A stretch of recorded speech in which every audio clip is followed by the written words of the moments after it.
Hey besties, it's me, Behind the Shade. Let's break it down. Behind the Shade, that is. Hit the subscription button, hit the like button, and please be respectful in the comments. And I would like to know, how would you rate this episode?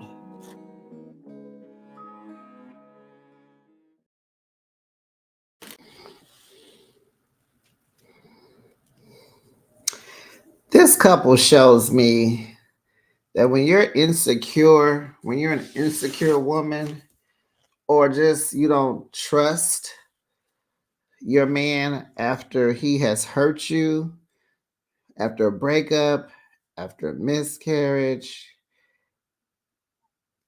did I say cheated on you? The man has to walk on eggshells. He got to talk right all the time. He got to go the extra mile. It's like, whew, how do you overcome this? They're in therapy. And I'm so tired of Matt saying that he deserves to be in the moment when he changed his mind. He said he deserved it because he paid all the bills. Hey, besties, this is Behind the Shade, and I have another recap of the Barnes Bunch, Season 1, Episode 7, Surprise Wedding. So this episode starts off. They're still in therapy. They're disagreeing. They're talking about the disagreement about the family meeting, about the baby, about the miscarriage back in 2019, about 3 kids want the baby, 3 kids don't want the baby, and Matt not wanting the baby 57%. He does not want the baby. He feels about 57% of not wanting the baby. She was totally bombarded by that news. He wasn't as serious as he should have been. And all this is really about the miscarriage. And he says the miscarriage didn't even cross his mind when he was talking about having this 7th baby. They talked afterwards. He said he wants the baby. I don't want the baby. I do again. Do I gotta go run out and get someone else pregnant? That was a dagger that he threw at her, and it hit her in her heart because he's cheated. She's lost a baby. In her mind, they have been having unprotected sex for 3 years, and she hasn't gotten pregnant again since the miscarriage. And she's wondering, can she even get pregnant? And then he talking about going to get somebody else pregnant. So yeah, Matt, you can't. You cheated on someone, broke up with them publicly, embarrassed, and you can't talk like that to her. And at your big age, you shouldn't be talking like that. You need to learn how to talk to your woman. And Matt, you should not talk like that. You just shouldn't. You shouldn't say things. The therapist asked Matt, what did he hear her say? And he said that he had a butthole moment. Said dumb crap. He apologized, but she said the damage was done. It still hurts. And so I say correct. He passed the test. The therapist says that the number one issue here is the miscarriage. And he was just asking, like, did you guys talk about this? Did you have an in-depth conversation? Did you guys get into the dealings of that? Do you understand how that made her feel? And they didn't. And so 2 months later, he broke up with her. And she was in a dark place. And she's still hurting. And she's still hurting. You can tell. And he's like, 7 kids, these are moving parts of working, providing. It sounds good, but these are just the moving parts. He keep talking about a new car and a new house. And to me, it's just like you have 6 kids, right? 1 all the time stays at the house. 3 come and go between y'all and their father. The twins come and go between them and their mother. It's like, what is one more kid when you already have 7? What is one more kid? To me, just didn't seem like a big deal. And besties, tell me what you feel. I mean, if you have 6 already, what's 7? Why does this little baby is going to constitute you needing to move out? Why? The baby's going to sleep with y'all. By the time it's 4, the twins will be gone. Ava will, I think Ava and the twins are the same age, so she may be gone to college. You will have less people. And name a time where all of y'all travel together. I'm sure there's not many times where all 9 of you guys go somewhere together. I could be wrong, and I have been, and will moving forward. But I just don't see how there's a whole bunch of times where it's 9 of you guys together. And if you need a sprinter, you need one now. You already can't fit in an Escalade. So Matt, you just kind of doing too much with that. But I understand his standpoint. It's financially a burden. It's just financially his responsibility. He's carrying the weight of 8 people. No. He's carrying the weight of 6, 7 people by himself. But he has money, right? So what's the big deal? But he's trying to stay financially secure for the rest of his life. And I'm sure a lot of that plays a part of it too, being that he's in his mid 40s. So they need to work through her feelings. He says he's overwhelmed. And she says, her world is pretty much all about him, making sure he's good, the kids, right? And she goes into all that. And so he says what he hears is when he says he's overwhelmed, she has to compete with her overwhelmness instead of understanding what he's going through. And that was a good point. Therapist says, but you both have responsibilities. And he doesn't feel like she listens to him. And he has to listen to her instead of her. So he was saying, like, instead of Anansa listening to him, he has to listen to her and try to help her.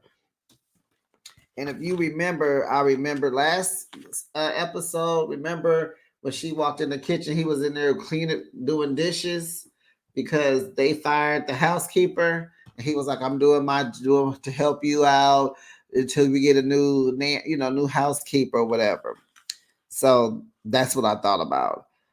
But, he said like he pays for everything. And so the therapist just pretty much tells them that their perception and expectations are ruining the relationship. And that is most people's problems in couples. That is basically the problem with all couples that have problems and need to go to therapy. It's pretty much that is all pretty much most of the times that is the issue. It's your perception. Doesn't make it true because it's your perception. And it's yours. You can't put that on other people. And you got these hidden expectations that the other person doesn't know anything about. Why? Because you lack communication. And that's exactly what's going on with Anansa and Matt. They lack communication because Matt talks smack. He's sarcastic. He's a bully. But that's fine, but you can't bully your woman.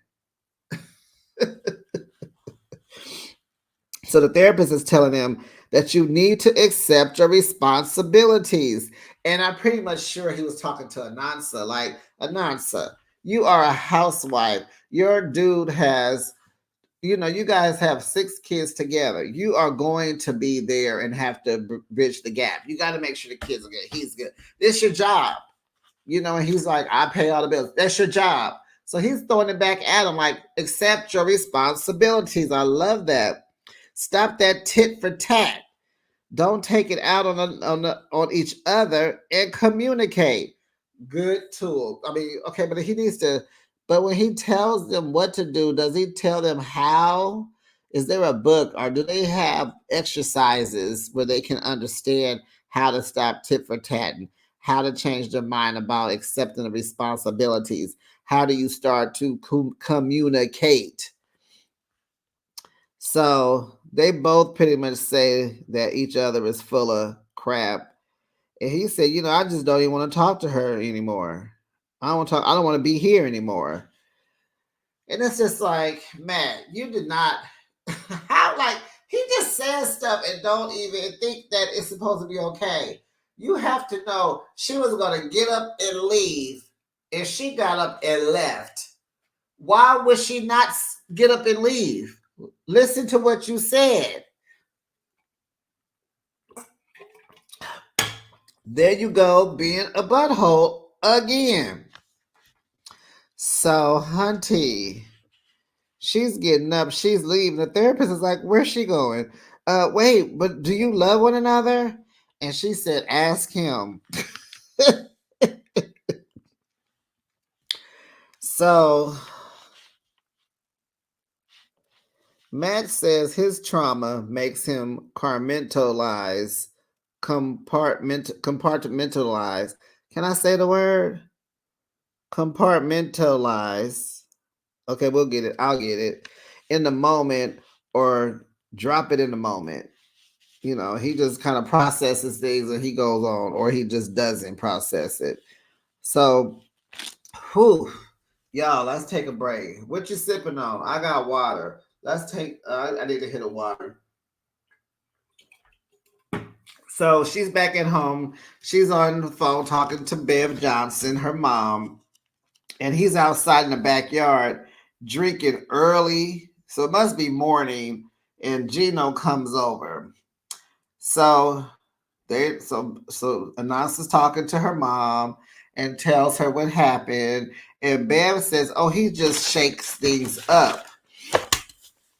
And he didn't mean it. And she's like, she just doesn't. I think Anansa was saying, like, she just doesn't understand him. And she was like, I don't think most people understand their partners 100% of the time. So Bev says, he's a disturber. He did it in the NBA. So she says, so when he goes that way, don't go that way. Like, let him go and just don't even buy into it. So she's like, it's hard. And so he's outside talking to Uncle Gino. And he says they're like two ships passing by in the night. And he was like, we're both hard-headed. And so Gino says he's been Matt's therapist, low-key therapist for a long time. And so why is Matt tripping off of one more kid? I just don't understand. You have 6. What is 7 more children? 3 of them are 14. What is one more? Like, you should have a daughter. I'm sure he wants to have a daughter. He got 3 boys. I'm sure he would like to have one more daughter. Not just have a daughter, And he's all explaining to Gino, things got chippy at therapy. Yeah, you were the chip. She wants to fix, and so she wants to fix the fight because we found out last week that Anansa is pregnant. So she's telling her mom, like, I want to fix this because I'm pregnant and I know he'll be less of a butthole when she tells him. So outside, Matt admits that he needs to communicate with her because the therapist told him that. And Gino says, it should be easy, because he's an elite communicator. Like, he has a podcast and he gets paid lots to do it. And he's agreeing. And he was like, that's a shame, I can't communicate with the one that means the most. And, he's like, I need to stop, talking crap to her. And so Gino's like, do you think you can do that? Do you think you can stop being so chippy? And I don't even think he answered, because even Gino don't believe that Matt can be less chippy. We're going to use that word, chippy. So Gino tells him that you need to approach her like your business. And he's like, oh, is that what I'm doing wrong? I'm not approaching it. And it's like, no, because that'll make you step your game. I get what Gina was saying, like that'll make you speak with more thought to it. And, because this is your business, it's your relationship, it's your life, it's your livelihood. This woman feeds you, clothe you, you know, do the things. And it's like you need to approach it like your business. I'm totally down for that. And so Mike agrees. So then Matt meets with his friends to tell them about the engagement party, and then he springs the surprise wedding on them. So his thing is, I'm just gonna go ahead at this engagement party and just marry her because I gotta fix this mess that I did with this baby. I need to go ahead and just do something that just, he gotta make it up to her. So how come his friends looking like, what? Huh? And I don't know, is that just a man's response about marriage, or is that like a personal thing towards Matt with what he may have gone through with the ex-wife? They looking like he gonna do that again, or do they think that they should get married? Like they just be looking like dumbfounded. So they got questions. So he calls two of Anansa's friends to help her. He wants them on board. They're excited and all that. Women, oh, he's so excited. And then he's like, okay, y'all, I want y'all to pick out her a nice dress. Make it not too wedding-ish, but, better than like an engagement dress. Like, step it up because I'm going to propose and marry her. And they're very happy. And they're like, okay, we got it. We got this. We got this. So then Matt and Anasa sit down and talk. They're at home and they talk about the disconnection and the miscarriage. And so she was going to surprise him the next day after therapy with an IVF appointment. And so she gives him a Louis Vuitton box she says, I have a gift for you. He opens it. Child, it's the positive pregnancy test that she took with the last episode. And so he is apologizing. He kisses her. He gets on top of her. He is like, I am so sorry. He's kissing her stomach. He says, I love you. He's sorry. He says he's sorry for being a hard-headed a-hole. Wants to rub. He want to rub her feet. He want to rub her butt. He kissing her stomach. They hope for a girl. And they're like, yeah. And they were talking about how they hope they have a girl because Ava did not handle Ashton well. She wanted a sister. Okay, so Ava and her three brothers are doing their video for the engagement party. Now, remember, they're going to sit down and they're going to congratulate and give well wishes to the couple. So they're doing their videos and this, and that. So then the couple, Anasa and Matt, go to the doctor and they see the baby on the sonogram. They hear the heartbeat, and Anasa said that's when it's real. He shows them the head. They hear the heartbeat. She has to take it easy because this is a geriatric pregnancy. They want to draw blood in 10 weeks just to test for Down syndrome because that's very possible when you're older and you get pregnant. And geriatric pregnancy happens at 35 and over. And we know that Anasa's in her 40s. And probably Aston probably was a geriatric pregnancy. So then we move on. The twins go to basketball training and they're practicing with their trainer because, Derek Fisher is their coach at school. Matt probably coaches them at home or whatever, but they also go to a trainer because they have a big game that night or whatever. So he was telling us about how a youngster at a SAC game was being disrespectful and that, told him to sit down. And so Matt confronted the guy because where he's from, you respect your elders. So he was saying how he retired to spend more time with the family, retired from sports to be with the boys because, of course, he was with their mom. So he retired from the NBA to spend more time with the boys because he was missing out on a lot of things. Then the sports analyst thing, broadcasting, fell in his lap, so he ran with that.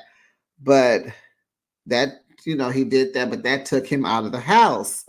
And then at this high school game, he had this incident, and it sounded as if that got him fired from him confronting the kid about when the kid told him to sit down. Uh, so he asked the twins, how do they feel about him getting married? Those twins are great. They are just incredible kids. They said that it was about time. I was like, yeah, it's been 6 years. She's amazing. They love Anna. So they said she's amazing. She's a great bonus mom. She's caring. She's kind. And so he's like, yeah, I'm gonna do a surprise wedding.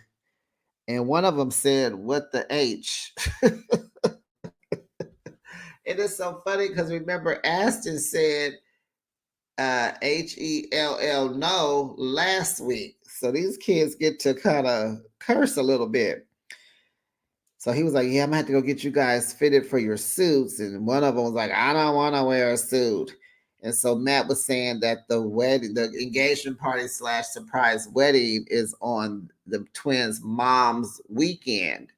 And he's gonna have to try and switch weekends with her. And he said doing that is like pulling teeth.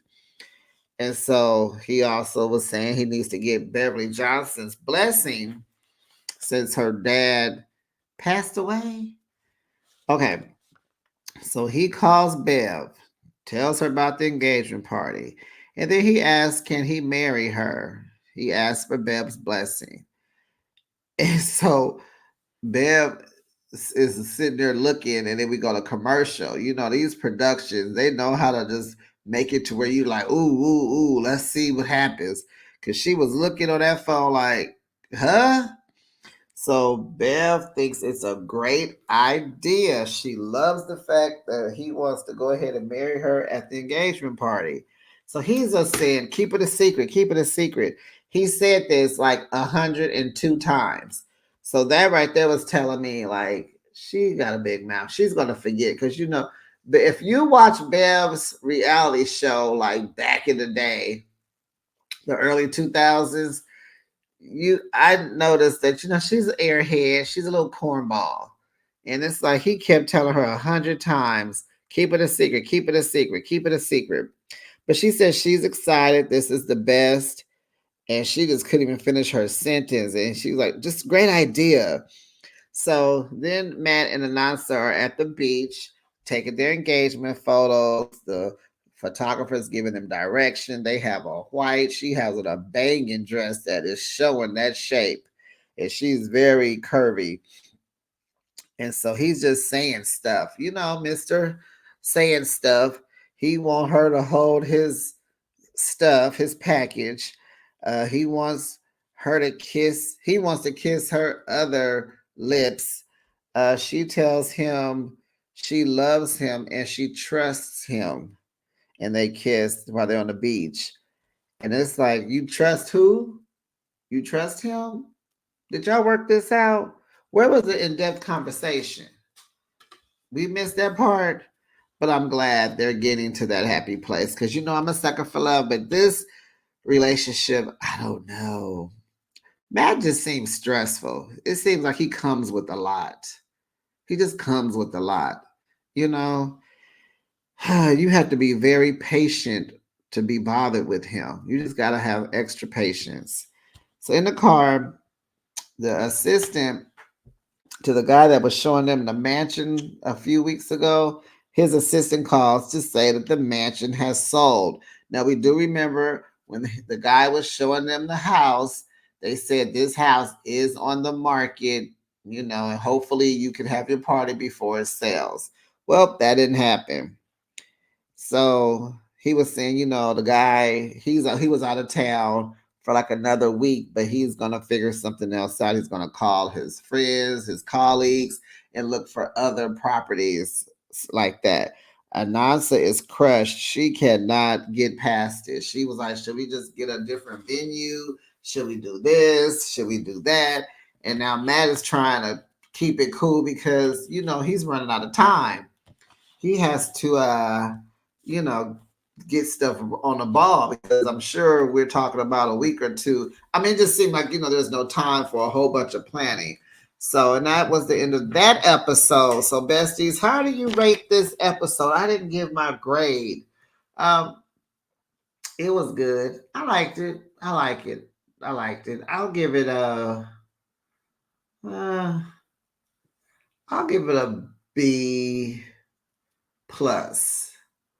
Maybe no, just a regular B. Because if we would have saw them actually have a more in-depth conversation, then I would have did a B plus. But everything don't need to be on TV, and I understand that. But at the same time, this is a reality TV show, and you could be helping other couples, and it would have been nice to see a more in-depth conversation that led her to say, "I trust you." Because I was a little confused about that. But I hope for the best. Okay, besties, leave your comments in the comment section, like the video, and I'll see you later, besties. Bye.